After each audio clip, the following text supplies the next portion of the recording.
Hi friends, welcome to Chennai Homika channel. இன்றைக்கி நம்ம பார்க்க போகிறது கார்டனிங்கில் ஆரோஹெட் வைன். அது வந்து நம்ம எப்படி வளர்க்கலாம் அப்படிங்கிறது தான் சொல்ல போகிறேன். அதாவது இப்போ சேல் பண்ணுறதாட்டும் சரி, இப்போ யாராவது ஒருத்தவங்க கேட்குறாங்க, அவங்களுக்கு எப்படி இந்த பிளான்ட்டை நம்ம கொடுக்குறது, நம்ம வீட்டில் இருக்குது, அதை எப்படி கொடுக்கலாம், நம்ம எப்படி ப்ரொபகேட் பண்ணலாம் அப்படிங்கிற வீடியோ தான் இந்த வீடியோ. அதுக்கு முன்னாடி என் சேனலை சப்ஸ்கிரைப் பண்ணாதவங்க சப்ஸ்கிரைப் பண்ணிக்கோங்க, கூடவே பெல் ஐக்கானையும் கிளிக் பண்ணிக்கோங்க. அப்போ தான் என்னோட நெக்ஸ்ட் வீடியோக்கான நோட்டிஃபிகேஷன் உங்களுக்கு வந்து சேரும். ஸோ இந்த பிளான்ட் ஆரோஹெட் வைன் நீங்கள் நிறைய பேர் பார்த்துருக்கலாம். இது பார்க்குறதுக்கு கொஞ்சம் மணி பிளான்ட் மாதிரியே தான் இருக்கும், பார்க்குறதுக்கு கொஞ்சம் சிமிலராட்டு. கரெக்டாக அது அந்த ஹார்ட் ஷேப்லேயும் உங்களுக்கு அந்த லீஃப் அழகாக இருக்கும் பாருங்கள், பச்சை வித் அந்த ஒயிட் கலரில் அப்படி இருக்க அழகாக இருக்கும். இது வந்து கொஞ்சம் கொடி டைப். பட் கொடினா நான் எந்த அளவுக்கு சொல்கிறேன்னா, ஒரு சும்மா நார்மலாக ஏதோ ஒரு கொஞ்சம் கொடி படகும் அப்படிங்கிற ஒரு ஸ்டேஜ் தான். இது ஃபுல்லாக மணி பிளான்ட் மாதிரி படர்ந்து அந்த மாதிரிலாம் போகாது. நீங்கள் பாட்டில் வச்சு கூட வளர்த்திங்கன்னா உங்களுக்கு புஷ்ஷியாட்ட நல்லா வரும் உங்களுக்கு. இதில் அந்த கொடின்னு சொன்னோம் இல்லையா, அது வந்து ஜஸ்ட் ஒரு ஸ்டெம்மு தான். ஸ்டெம்மு கொஞ்சம் நீளமாக வந்து அப்படி கீழே லைட்டாக தொங்கும். அதனால தான் இந்த ஆரோஹெட் வைன் அப்படின்னு சொல்கிறாங்க. இப்போ இதில் பார்த்தீங்கன்னா இந்த லீஃபில் உங்களுக்கு கொத்து கொத்தாக வருது இல்லையா, எப்படி இருக்குன்னா ஒரு நோடு இருக்குதுன்னு வச்சுக்கோங்களேன். நோட்னா நான் சொல்கிறேன், எனக்கு அதாவது ஒரு ஸ்டெம் இருக்குன்னு அந்த ஸ்டெம்மில் இருக்கக்கூடிய ஒரு லைன், அந்த நோட்லேருந்து ஒரு 4-5 இலைகள் வந்து மொத்தமாக உங்களுக்கு இருந்த மாதிரி இருக்கும். இப்போ காமிக்கிறேன் உங்களுக்கு. இதில் பாருங்கள், பொதுவாக எல்லா செடிகளுக்குமே பார்த்தீங்கன்னா உங்களுக்கு வந்து வேர் வந்து கீழே போடும். சில பிளான்ட்ஸ்க்கு வந்து அங்கங்கே கொஞ்சம் குட்டி குட்டி வேர். ஆனால் இதில் பார்த்தீங்கன்னா ஃபுல்லாகவே உங்களுக்கு வேராக உங்களுக்கு அங்கே நல்லாவே தெரியும், ஸ்ட்ராங்காக உங்களுக்கு தெரியும். இப்போ பாருங்கள், கீழேருந்தே பார்த்தீங்கன்னா ஸ்டெம் அப்படி போகுது. அந்த ஸ்டெம்லேயே பார்த்தீங்கன்னா நிறைய வேர்கள் உங்களுக்கு குட்டி குட்டியாக உங்களுக்கு தெரியும். இப்போது என்ன பண்ணிக்கோங்க, ஒரு 4-5 லீஃப் சேர்த்து எடுத்துக்கோங்க.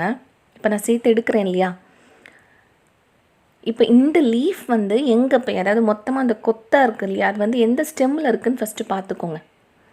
இப்போ நாங்கள் பார்க்குறதுலேயே பார்த்தீங்கன்னா இந்த ஸ்டெம் கரெக்டாக உங்களுக்கு இந்த இடத்துல போய் சேருது.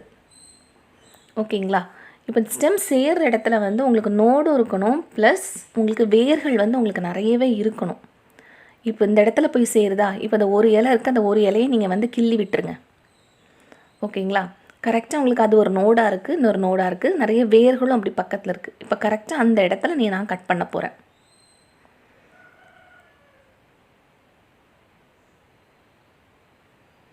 இப்போ பாருங்கள், நான் கட் பண்ணியாச்சு. இப்போ பார்த்தீங்களா, இப்போது ஒரு செடி, இதை நம்ம வந்து அப்படி டேரெக்டாக நட்டுடலாம். கரெக்டாக பாருங்கள், இதில் வேர்களும் போட்டிருக்கும், நிறைய நோட்ஸும் நிறைய உங்களுக்கு இருக்கும். நம்ம இனி இதில் நட்டோம் அப்படின்னாக்கா அந்த வேர்கள் வந்து இன்னும் ஸ்ட்ராங்காக போடும். அதுதான் சொல்ல வரேன். அப்படின்னா உங்களுக்கு நடுறதுக்கு உங்களுக்கு வந்து கரெக்டாக இருக்கும்.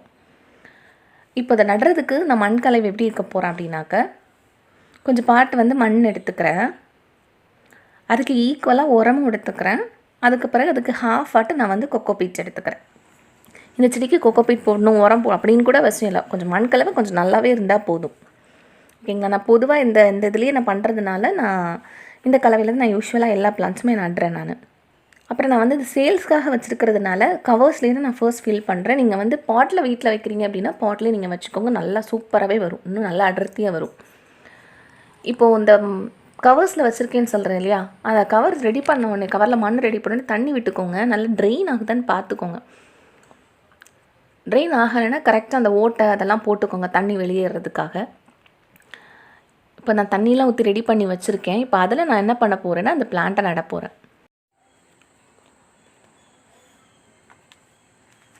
ஸோ இது கொஞ்சம் நல்லா ஸ்ட்ராங்காக இருக்கிறதுனால மேலேயும் கொஞ்சம் அப்படி மண்ணெல்லாம் போட்டு நல்லா ஸ்ட்ராங்காக நான் வச்சுக்கிறேன்.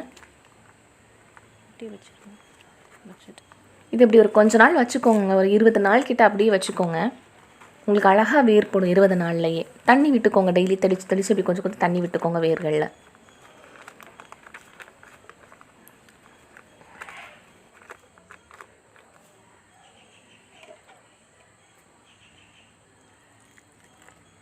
இப்போ நான் இதே போல் ஒரு 3 பிளான்ட்ஸ் ஆல்ரெடி நான் வச்சுருந்தேன், அதில் வந்து வேர் போட்டிருக்கேன் அப்படிங்கிறது காமிக்கிறேன். இது வந்து ஒரு கிட்டத்தட்ட ஒரு 20 நாள் ஆகிடுச்சு. நான் பிடிங்கி உங்களுக்கு நான் காமிக்கிறேன். பாருங்கள், இதில் வந்து வேர் அழகாக போட்டிருக்கு பாருங்கள், இருக்கிற நோட்லேயும் உங்களுக்கு வந்து அழகாக வேர் போட்டிருக்கு. இப்போ அடுத்ததும் எடுத்து காமிக்கிறேன். இந்த பாருங்கள், இந்த இடத்துலையும் இருக்குது. இது வந்து பார்க்குறதுக்கு உங்களுக்கு வந்து தோணும், உங்களுக்கு வந்து ஸ்ட்ரெயிட்டாக உள்ள இதெல்லாம் வந்து வேர் போடலையே அப்படின்னு. இந்த வேர் போட்டாலே போதுங்க, உங்களுக்கு சூப்பராக வரும். இன்னொன்று உங்களுக்கு வந்து இது வந்து டேரெக்டாக மண்ணில் நட முடியல அப்படின்னா நீங்கள் வந்து தண்ணிக்குள்ளே கொஞ்ச நாள் போட்டு வச்சுக்கோங்க. கரெக்டாக உங்களுக்கு வேர் போடும். அப்படி வேர் போட்ட பிறகு கூட நீங்கள் வந்து பாட்டில் நட்டுக்கலாம். நீங்களும் இந்த செடியை நீங்கள் வளர்த்து பாருங்கள். நர்சரியில் எல்லாமே அவைலபிளாக இருக்குது. அப்படி உங்களுக்கு வேறு வாங்கணும் அப்படின்னு நீங்கள் நினச்சிங்கன்னா என்கிட்டயும் இது அவைலபிளாக இருக்குது.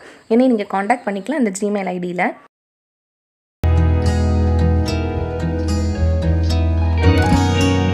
யூஸ்ஃபுல்லாக இருக்குங்கிறத நம்புகிறேன். சென்னை ஹோம் மேக்கருக்கு லைக் பண்ணுங்கள், கமெண்ட் பண்ணுங்கள், ஷேர் பண்ணுங்கள், சப்ஸ்கிரைப் பண்ணுங்கள். தேங்க்யூ.